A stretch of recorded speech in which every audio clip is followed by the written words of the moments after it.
नमस्कार साथियों, स्वागत है आपका अपने YouTube channel magnet of science पर। साथियों, आज से हम शुरू करने जा रहे हैं रेलवे के लिए स्पेशल साइंस। इस स्पेशल साइंस में आपको एग्जाम के अंतर्गत हूबहू वो प्रश्न देखने को मिलेंगे जो बिल्कुल क्या होते हैं एग्जाम में देखने को मिलते हैं, लाइन बाई लाइन। और सबसे पहला हम आज चैप्टर है हमारा परमाणु से संबंधित।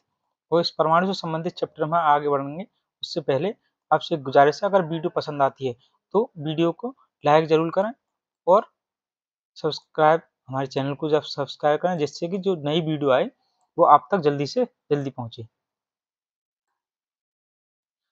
स्टार्ट करते हैं। तो सबसे पहले बात है परमाणु की। परमाणु क्या होता है? परमाणु तो आप सभी जानते हैं कि परमाणु जो हमारा यूनिवर्स है, वो सभी जो यूनिवर्स बना हुआ है वो एक छोटे से छोटे कण से मिलकर बना हुआ है। और वो कण किसने खोजा, इसके बारे में दो विचार हैं, एक दार्शनिक विचार है और एक वैज्ञानिक विचार। तो सबसे पहले दार्शनिक विचार के बारे में बात करेंगे। तो सर्वप्रथम दार्शनिक विचार दिया था भारत के एक ऋषि हुए हैं, महर्षि कणाद। इनके कणाद के द्वारा बताया गया कि जो प्रत्येक पदार्थ है वो बहुत ही छोटे छोटे कणों से मिलकर बना हुआ है। किससे मिलकर बना हुआ है? बहुत ही छोटे छोटे कणों से मिलकर बना हुआ है। और अंत में एक ऐसी सीमा आती है अंत में एक ऐसी सीमा आती है कि सीमा के बाद जो कण है वो विभाजित नहीं होता है, अर्थात अविभाजित कण होता है, जिसे उन्होंने अविभाजित कण कहा। तब जब उन्होंने इसकी खोज की थी तब उन्होंने इसका नाम परमाणु नहीं दिया था। आपको ये ध्यान रखने वाली बात है कि उन्होंने इसका नाम परमाणु उस समय नहीं दिया था, लेकिन उन्होंने ये बताया था कि प्रत्येक जो पदार्थ है वो बहुत ही छोटे छोटे कणों से मिलकर बना हुआ है। उसके बाद में आपको आगे ले चलते हैं। आगे जो विचार है, आगे विचार आया, दो वैज्ञानिक आए उसके बाद 18वीं सदी में। 18वीं सदी में जब वैज्ञानिक आए तो वैज्ञानिकों ने कुछ वैज्ञानिक या प्रयोगशाला में कुछ कार्य करने स्टार्ट हुए और उसमें दो नियम दिए गए। सबसे पहले नियम दिया गया रासायनिक संयोजन की प्रक्रिया का नियम।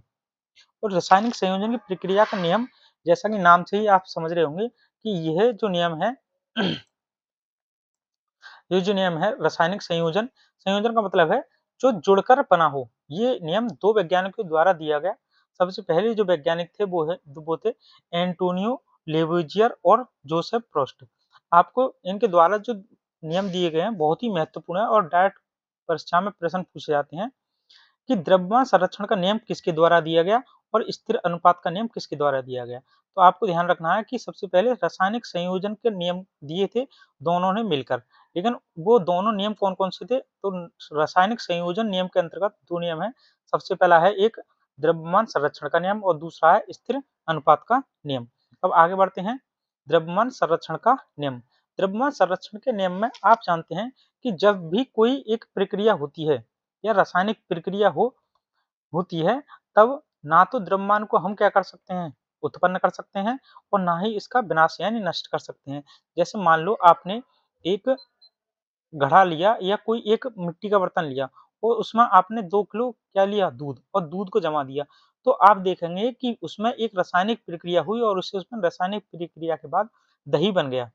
रासायनिक प्रक्रिया किसे कहते हैं? तो आगे आने वाले समय में हम आपको एक नई वीडियो लेकर आएंगे जिसमें रासायनिक प्रक्रिया पर एक एक पूरी क्लास होगी।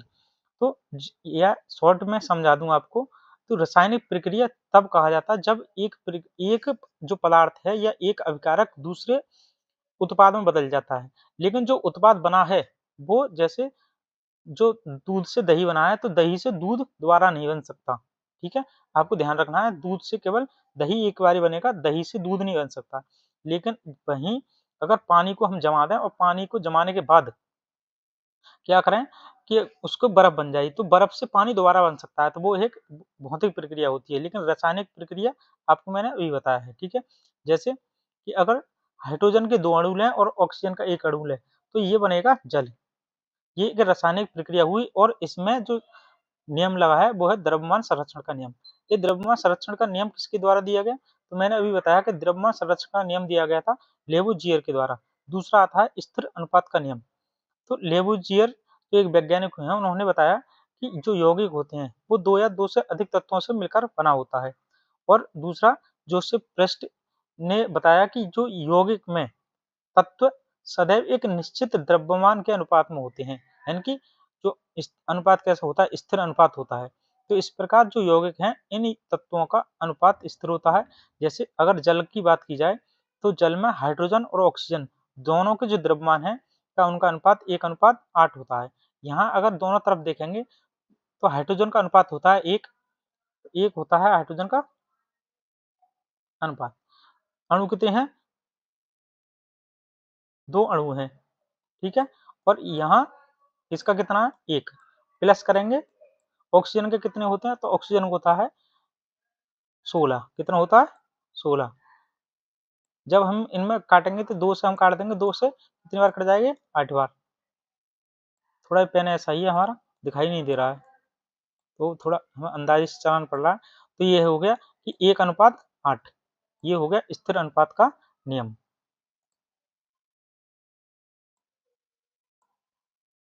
पेन चल गया,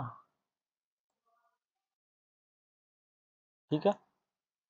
आप देखेंगे आपसे परीक्षा में प्रश्न पूछा जाता है कि जो जल होता है उसका अनुपात कितना होता है? तो उसका अनुपात आप ध्यान रखेंगे 1:8 होता है। आगे चलेंगे, इसी में दूसरा क्वेश्चन पूछा जाता है कि जो अमोनिया होती है, ये मैंने अभी बताया था कितना होगा? 1:8। और इसी प्रकार अमोनिया पूछा जाएगा। अमोनिया का निर्माण होगा, नाइट्रोजन का 1 अणु और हाइड्रोजन के 3 अणु मिलकर क्या बना देते हैं? अमोनिया बना देते हैं। और इस अमोनिया का अनुपात कितना होता है? तो अमोनिया का अनुपात आपको ध्यान रखना है, अमोनिया का अनुपात होता है 14:3, ठीक है। आगे बात करेंगे, आगे है डाल्टन का परमाणु मॉडल। ये अभी मैंने बताया कि परमाणु का जो दार्शनिक विचार दिया था, किसने दिया था? तो मैंने अभी बताया परमाणु का दार्शनिक विचार दिया था महर्षि कणाद ने। आपसे पूछा जाए तब सबसे पहले, लेकिन अगर पूछा जाए कि परमाणु की खोज किसके द्वारा की गई, तो परमाणु की खोज की गई डाल्टन साहब के द्वारा। इन्होंने सिद्धांत दिया रासायनिक संयोजन के नियमों के आधार पर ही। मैंने रासायनिक संयोजन के नियम किसके द्वारा दिए गए? तो एंटोनियो लेवोजियर और जोसेफ प्रेस्ट दोनों के द्वारा मिलकर दिए। इन्हीं नियमों के आधार पर डाल्टन साहब ने अपना नियम दिया परमाणु मॉडल। उन्होंने बताया कि जो सभी द्रव्य हैं या पदार्थ हैं उनकी रचनात्मक इकाई परमाणु होती है। रचनात्मक का मतलब है, जैसा आप यहाँ पे एक दीवार देख पा रहे होंगे, तो इस दीवार की रचना किसके द्वारा की गई है? तो छोटी छोटी ईंट के द्वारा की गई है। जहाँ एक ईंट ये लग रही है, एक ईंट है, तो रचना का मतलब है जिससे छोटी छोटी इकाई से मिलकर जो बनी होती है उसे कहते हैं रचनात्मक इकाई। तो सभी पदार्थ की रचनात्मक इकाई क्या है? परमाणु। जैसा आप सुनते होंगे कि किसी भी बॉडी या सेल की बॉडी की जो रचनात्मक और क्रियात्मक इकाई क्या होती है? सेल, यानी कि कोशिका। उसी प्रकार ये है। डाल्टन साहब ने अपने सिद्धांत में ये भी बताया कि जो सभी द्रव्य हैं, चाहे तत्व हो, यौगिक हो या मिश्रण हो, सूक्ष्म कणों से मिलकर बने होते हैं, जिन्हें परमाणु कहा जाता है। तो आपसे पूछा जाएगा कि परमाणु की खोज किसके द्वारा की गई? तो परमाणु की खोज की गई डाल्टन साहब के द्वारा। और उन्होंने अपने सिद्धांत में निम्न 5 बातें बताई। सबसे पहली बात बताई कि सभी जो द्रव्य हैं वो परमाणु से मिलकर बने होते हैं और जो कि रासायनिक अभिक्रिया में भाग लेते हैं। तो रासायनिक अभिक्रिया में इनके अनुसार कौन भाग लेता है? परमाणु। और आगे बताएंगे कि परमाणु के अंदर भी इलेक्ट्रॉन पाए जाते हैं, तो रासायनिक अभिक्रिया में भाग लेगा कौन? इलेक्ट्रॉन। लेकिन आपसे पूछा जाए कि डाल्टन साहब के अनुसार रासायनिक अभिक्रिया में भाग कौन लेता है? तो परमाणु। दूसरी इन्होंने बात बताई कि परमाणु अविभाज्य सूक्ष्मतम कण है, अर्थात परमाणु विभाजित नहीं हो सकता है। जो रासायनिक अभिक्रिया में ना तो इसे सर्जित किया जा सकता है, यानी इसका निर्माण नहीं किया जा सकता और ना ही इसका विनाश किया जा सकता है। आगे इन्होंने पांचवी अगली अगली बात बताई कि दिए गए जो तत्व हैं, अगर सभी परमाणुओं का दिया गया कोई भी एक तत्व है, जैसे मान लो आपके पास में कोई वर्तमान समय में आपके पास में मोबाइल है, या आप मान लो मोबाइल नहीं रहने दो, आप मान लो एक कोई भी फल जैसे सेब है, एक सेब ले लो, एक संतरा। एक सेब है तो एक सेब क्या है? एक तत्व मान लेते हैं। तो सेब के सभी जितने भी सेब के अंतर्गत छोटे-छोटे परमाणु हैं, उन सभी परमाणुओं के द्रव्यमान और रासायनिक गुणधर्म जो होंगे, वो कैसे होंगे? समान होंगे। लेकिन वहीं दूसरी जगह इन्होंने बात बताई कि एक सेब और मैंने अभी बताया एक संतरा, अगर दोनों अलग-अलग तत्व हैं, तो उनके अलग-अलग परमाणु जो होंगे, वो द्रव्यमान और रासायनिक गुणधर्म भी अलग-अलग होंगे। यानी कि जब 2 तत्व होते हैं तो उनके दोनों तत्वों के अलग-अलग परमाणुओं के द्रव्यमान और रासायनिक गुणधर्म भी अलग-अलग होते हैं।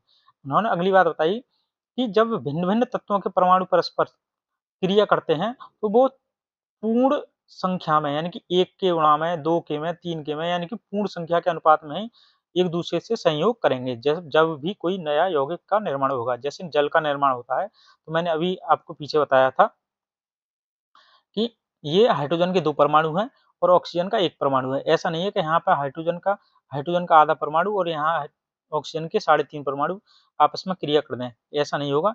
ये पूरे गुणा में जैसे 1 के में, 2 में, 3 में यानी पूर्ण संख्या जब तक ना होगी तब तक ये आपस में गुणा नहीं करेंगे, ठीक है। आगे बताया कि किसी भी यौगिक में परमाणु की जो सापेक्ष संख्या है, परमाणुओं की सापेक्ष संख्या एवं प्रकार निश्चित होते हैं। पर आगे बताया परमाणुओं में और भी छोटे-छोटे कण विद्यमान होते हैं। ये इन्होंने नहीं बताया, ये बताया था हमारे आगे चलेंगे तो थॉमसन साहब ने, ठीक है। अब परमाणु की बात करते हैं तो परमाणु का आकार, आकार मोस्ट इम्पोर्टेंट है। पूछा जाता है कि परमाणु का आकार किस में मापा जाता है, तो आपको ध्यान रखना है नैनोमीटर में मापा जाता है। और नैनोमीटर कितने मीटर के बराबर होती है, तो आप ऐसे समझ सकते हैं कि 1 मीटर के अगर हम 9 भाग कर दें तो जो 9वां भाग होगा वो 1 नैनोमीटर के बराबर होगा, ठीक है।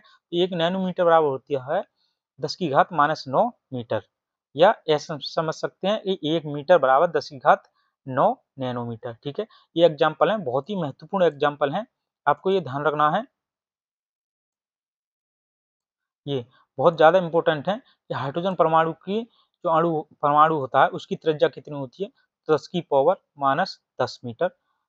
और ये हीमोग्लोबिन क्या होता है, तो हीमोग्लोबिन हमारे ब्लड में पाया जाता है जो सर्कुलेशन करता है किसका, ऑक्सीजन का, ठीक है। तो ये आपको ध्यान रखनी है। हीमोग्लोबिन का एक परमाणु कितने मीटर में होती है, तो 10⁻⁸ मीटर की। इसी प्रकार ये सब ध्यान रखने हैं। रेत का कण कितना है, 10⁻⁴। जल के अणु की कितनी है, ये है 10⁻⁹। चींटी का कितना है, तो चींटी का है हमारा 10⁻³ और सेब की अगर पूछा जाता है तो सेब का है 10⁻1 मीटर। ये सभी किस में है, तो मीटर में है, यहाँ आप देख सकते हैं, ठीक है। आपको याद रखना है, बहुत जरूरी है, ठीक।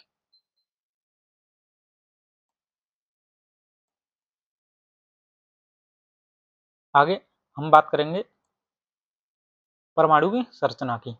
परमाणु की संरचना बहुत ही महत्वपूर्ण है, जहाँ बताएगी, मैंने अभी बताया कि परमाणु की खोज किसके द्वारा की गई, आपसे पूछा जाएगा तो परमाणु को खोज की गई डाल्टन साहब के द्वारा। लेकिन परमाणु की संरचना के बारे में किसने बताया, तो परमाणु की संरचना बताई थी जे थॉमसन साहब ने। उन्होंने बताया कि परमाणु अविभाज्य कण नहीं है, अर्थात परमाणु को विभाजित किया जा सकता है, इन्होंने बताया। आपसे पूछा जाएगा कि परमाणु विभाजित है या अविभाजित, तो विभाजित है किसने बताया, थॉमसन साहब ने। इसमें कम से कम एक अपरमाणु कण इलेक्ट्रॉन विद्यमान होता है। यहीं से इनकी ये थ्योरी निकल के आई कि इलेक्ट्रॉन की खोज किसके द्वारा की गई, तो जे थॉमसन के द्वारा की गई। जबकि 1886 में गोल्डस्टीन नामक एक वैज्ञानिक हुए, उन्होंने कैनाल किरणों की खोज की। यह जो किरणें हैं धनावेशित विकिरण होती हैं, इनका आवेश इलेक्ट्रॉन के बराबर किंतु विपरीत होता है। तो आपसे पूछा जाएगा कि एक इलेक्ट्रॉन के विपरीत कौन सा कण है, तो इलेक्ट्रॉन के विपरीत होती हैं कैनाल किरणें, क्योंकि इनका आवेश तो इलेक्ट्रॉन के बराबर है लेकिन विपरीत होता है। बाद में इनका नाम रखा गया प्रोटॉन, सॉरी, क्या रखा गया, प्रोटॉन। तो पूछा जाएगा प्रोटॉन की खोज किसके द्वारा की गई, गोल्डस्टीन के द्वारा। इसका द्रव्यमान पूछा जाएगा, तो इसका द्रव्यमान है 1 यूनिट या 1 इकाई, जो लगभग इलेक्ट्रॉन से लगभग कितना 2000 गुना अधिक है। और इसका आवेश 1 इकाई धनावेश यानी प्लस पॉजिटिव चार्ज होता है, जबकि इलेक्ट्रॉन पर नेगेटिव चार्ज होता है, ठीक है। जे थॉमसन साहब ने एक परमाणु मॉडल दिया, ये बहुत ही मोस्ट इम्पोर्टेंट मॉडल है। आपको मैं बहुविकल्पी ऑब्जेक्टिव क्वेश्चन कराऊंगा तो अब बताऊंगा कि ये पिछली सन 2024 का अभी 25 नवंबर को जो पेपर हुआ था उसमें पूछा गया था कि पोलिम, कहने का मतलब है कि इंग्लिश में दे रखा था कि वाटरमेलन मॉडल किसके द्वारा दिया गया है, या आपको पूछा जा सकता है क्रिसमस जो केक है वो किसके द्वारा दिया गया है। आप नहीं माने तो 1 मिनट रुक जाओ, मैं दिखा भी देता हूँ। चलो आगे मैं जब वीडियो लेकर आऊंगा तभी देख लेना, ठीक है। तो इन्होंने दिया कि जे थॉमसन साहब ने, आपको ध्यान रखना है कि वाटरमेलन मॉडल किसके द्वारा दिया गया, थॉमसन साहब ने, और यह कैसा था, पहला मॉडल था। इनके अनुसार तरबूज के खाने वाले जो लाल भाग की तरह, जो तरबूज में ये लाल भाग है, ये है धनावेश। लेकिन जहाँ बीज हैं, जैसे काले काले आपको बीज दिखाई दे रहे होंगे, ये क्या है, धनावेश गोले में तरबूज के बीज हैं।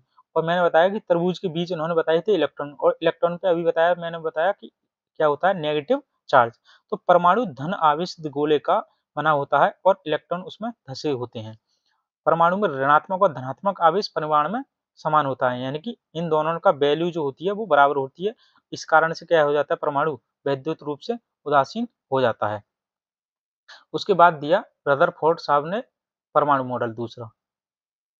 आज की इस वीडियो को हम यहीं तक रखते हैं, क्योंकि लंबी बहुत हो जाएगी, और नेक्स्ट वीडियो में मिलते हैं। अगर आपको ये वीडियो पसंद आती है तो इस वीडियो को शेयर करें अपने दोस्तों के साथ में, और वीडियो को लाइक करें, और हमारे चैनल को सब्सक्राइब जरूर करें। मिलते हैं नेक्स्ट वीडियो में, तब तक के लिए धन्यवाद। जय हिंद, जय भारत।